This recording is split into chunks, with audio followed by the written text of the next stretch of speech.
নমস্কার বন্ধুরা, আপনারা দেখছেন কেএসটিভি ইউটিউব চ্যানেল। তো বন্ধুরা, লক্ষ্মীর ভাণ্ডার প্রকল্পে নতুন ও পুরনো সুবিধাভোগী মহিলাদের জন্য এবার দারুণ সুখবর।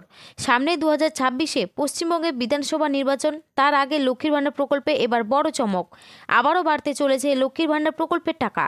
এবার 1000 এবং 1200 টাকার পরিবর্তে প্রতি মাসে মহিলাদের ব্যাংক অ্যাকাউন্টে দেওয়া হবে ডবল টাকা, 1800 টাকা ও 2000 টাকা। তো কবে থেকে ঢুকবে মহিলাদের ব্যাংক অ্যাকাউন্টে এই 1800 টাকা এবং 2000 টাকা?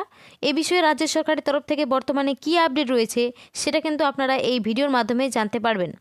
এর পাশাপাশি লক্ষ্মীর ভাণ্ডার প্রকল্পে যারা নতুন করে 2025 সালে দুয়ারে সরকার ক্যাম্পে কিংবা ব্লক অফিসে আপনারা আবেদনপত্র জমা করেছেন এবং ইতিমধ্যে আপনার আবেদনটি অ্যাপ্রুভাল দেওয়া হয়েছে, যাচাই প্রক্রিয়া আপনাদের 90% কমপ্লিট করা হয়েছে এবং ইতিমধ্যে যাদের পেমেন্ট স্ট্যাটাস শো করছে, তো সেই সমস্ত নতুন আবেদনকারীদের টাকা কবে থেকে দেওয়া হবে? সত্যি কি এবার ফেব্রুয়ারি মাস থেকে এই নতুন আবেদনকারীদের টাকা ঢুকবে? যেহেতু সামনে বাজেট রয়েছে, তাই এই বাজেটে কি এবার বড় ঘোষণা হতে পারে? সে বিষয়ে কি আপডেট রয়েছে সেটা কিন্তু আজকের এই ভিডিওতে আপনাদের বিস্তারিতভাবে জানাবো। তাই ভিডিওটি একটু স্কিপ না করে শেষ পর্যন্ত দেখবেন। আর বলবো, আমাদের এই ছোট্ট চ্যানেলে যদি কেউ নতুন দর্শক হয়ে থাকেন, অবশ্যই চ্যানেলটিকে সাবস্ক্রাইব করে পাশে থাকা বেল আইকনটি অন করে রাখবেন এই ধরনের গুরুত্বপূর্ণ ভিডিও সবার আগে পাওয়ার জন্য। তো চলুন আজকের ভিডিওটি শুরু করা যাক। তো দেখুন, বলা হয়েছে ফেব্রুয়ারি মাসে রাজ্য বাজেটে বড় ঘোষণা, লক্ষ্মীর ভাণ্ডারে 1800 ও 2000 টাকা। নতুন আবেদনকারীদের ফেব্রুয়ারি মাসে টাকা ঢুকবে। তো চলুন বন্ধুরা, আজকে আমরা এই নিয়ে বিস্তারিত আলোচনা করি। তো বলেছে 2026-এ পশ্চিমবঙ্গে বিধানসভা নির্বাচন, তার আগেই ফেব্রুয়ারি মাসে রাজ্যের নতুন বাজেট। তাই 2026 ও 27 অর্থবর্ষের বাজেটে লক্ষ্মীর ভাণ্ডারে এবার বড় চমক। ফেব্রুয়ারি মাসে বাড়তে চলেছে লক্ষ্মীর ভাণ্ডার প্রকল্পের টাকা। 1000 পরিবর্তে 1500 এবং 1200 টাকার পরিবর্তে 2000 টাকা। ফেব্রুয়ারি মাসে ঢুকবে 3 লক্ষ নতুন আবেদনকারীদের টাকা। তো এখানে বুঝতে পারলেন 2026 ও 27 অর্থবর্ষের বাজেট কিন্তু এই ফেব্রুয়ারি মাসে পেশ হতে চলেছে। তাই আবারও কিন্তু লক্ষ্মীর ভাণ্ডার প্রকল্পের টাকা বাড়তে পারে। যেমন 2024 সালে লোকসভা নির্বাচনের আগে কিন্তু বাজেটে লক্ষ্মী ভাণ্ডার প্রকল্পের টাকা বাড়ানো হয়েছিল 500 এর বদলে 1000 এবং 1000 এর বদলে 1200 টাকা।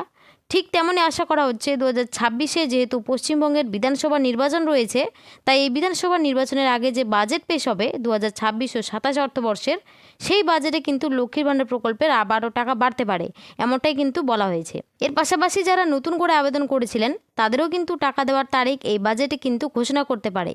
মমতা বন্দ্যোপাধ্যায়ের সরকারের অত্যন্ত জনপ্রিয় প্রকল্প লক্ষ্মীর ভাণ্ডার প্রকল্প। এই প্রকল্পের মাধ্যমে প্রত্যেক মাসে মহিলাদের 1000 ও 1200 টাকা করে পেনশন বা ভাতা দেওয়া হয়। 2021 সাল থেকে মমতা বন্দ্যোপাধ্যায় সরকার রাজ্যের নারীর ক্ষমতায়ন এবং তাদের আর্থিক সমৃদ্ধির জন্য লক্ষ্মীর ভাণ্ডার প্রকল্প চালু করে। এই প্রকল্পের মাধ্যমে এই রাজ্যের মহিলারা প্রত্যেক মাসে মাসে ভাতা পেয়ে থাকে। লক্ষ লক্ষ মহিলা এই প্রকল্পের সুবিধা পাচ্ছেন এবং এটি রাজ্যের অন্যতম জনপ্রিয় সরকারি স্কিম হিসেবে পরিচিত। সামনে 2026-এ পশ্চিমবঙ্গে বিধানসভা নির্বাচন, তার আগেই রাজনৈতিক মহলে জল্পনা তুঙ্গে। সামনে ফেব্রুয়ারি মাসে 2026 ও 27 অর্থবর্ষের রাজ্যের নতুন বাজেট, তাই বাজেটে আগেই আলোচনায় ফের একবার লক্ষ্মীর ভাণ্ডার। 2026 বিধানসভা নির্বাচনের আগে শাসক দল জনমুখী প্রকল্পগুলিকে আরও শক্তিশালী করার চেষ্টা করছে। রাজনৈতিক বিশ্লেষকদের মতে মহিলা ভোটারদের সমর্থন ধরে রাখতে লক্ষ্মীর ভাণ্ডার ভাতা বাড়ানো হলে তা বড় প্রভাব ফেলতে পারে। সেই কারণেই ভাতা বৃদ্ধি নিয়ে আলোচনা ও জল্পনা শুরু হয়েছে। তো আপনারা সকলেই জানেন 2026-এ যেহেতু আমাদের বিধানসভা নির্বাচন রয়েছে, তাই এই বিধানসভা নির্বাচনের আগে কিন্তু আবার লক্ষ্মীর ভাণ্ডার প্রকল্পের টাকা বৃদ্ধি করতে পারে, এমনটাই কিন্তু রাজনৈতিক মহলে জল্পনা শুরু হয়েছে। 2026 অর্থবর্ষের ফেব্রুয়ারি মাসে বাজেটে লক্ষ্মীর ভাণ্ডার প্রকল্পের টাকা আরও বাড়ানো হতে পারে বলে জানা গিয়েছে।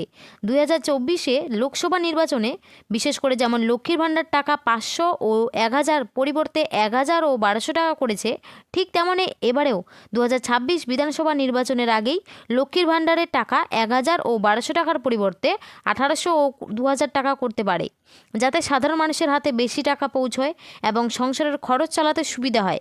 বিশেষ করে গ্রাম ও প্রান্তিক এলাকার মহিলাদের জন্য এটি বড় স্বস্তি হতে পারে। অর্থাৎ বন্ধুরা, 2026-এ বিধানসভা নির্বাচনের আগে লক্ষ্মীর ভাণ্ডার প্রকল্পের টাকা বাড়ানো হতে পারে, কারণ আপনারা প্রত্যেকেই দেখেছেন 2024 সালের লোকসভা নির্বাচনে মহিলাদের ভোট কিন্তু আকর্ষণ করতেই লক্ষ্মীর ভাণ্ডার প্রকল্পের টাকা বৃদ্ধি করা হয়েছিল। তাই আশা করা হচ্ছে এবারও কিন্তু মহিলাদের ভোট ধরে রাখতেই এই 2026-এ বিধানসভা নির্বাচনে আবারও কিন্তু লক্ষ্মীর ভাণ্ডার প্রকল্পের টাকা বৃদ্ধি হতে পারে। তারপরে দেখুন বলেছে, তবে এখনও পর্যন্ত রাজ্য সরকারের তরফে কোনো আনুষ্ঠানিক ঘোষণা করা হয়নি। সব মিলিয়ে বলা যায় বিধানসভা ভোটের আগে লক্ষ্মীর ভাণ্ডার নিয়ে বড় সিদ্ধান্ত আসতে পারে বলে অনেকেই আশা করছেন। তবে বাস্তবে কী সিদ্ধান্ত নেওয়া হবে তা সময়ই বলবে।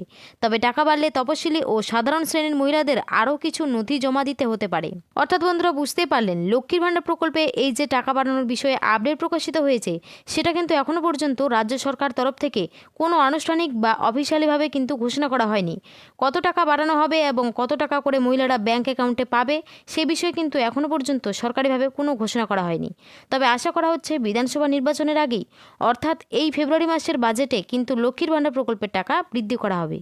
এর পরের আপডেটে দেখুন বলেছে, এছাড়াও 2026 ও 27 অর্থবর্ষের ফেব্রুয়ারি বাজেটে লক্ষ্মীর ভাণ্ডারের নতুন আবেদনকারীদের জন্য বড় সুখবর ঘোষণা করতে পারে। কারণ 2026-এ বিধানসভা নির্বাচন, তাই এই বিধানসভা নির্বাচনের আগেই যারা নতুন করে 2025 সালে দুয়ারে সরকার ক্যাম্পে কিংবা ব্লক অফিসে গিয়ে নতুন করে আবেদনপত্র জমা করেছিলেন এবং যাদের ইতিমধ্যে আবেদন প্রক্রিয়া যাচাই প্রায় 90% কমপ্লিট করা হয়েছে, এছাড়াও ইতিমধ্যে তাদের পেমেন্ট স্ট্যাটাস শো করছে, তাদেরই এবার নতুন করে প্রায় 3 লক্ষ নতুন আবেদনকারী টাকা বিধানসভা নির্বাচনের আগেই, অর্থাৎ এই ফেব্রুয়ারি মাসের বাজেটে টাকা দেওয়ার কথা ঘোষণা করতে পারে।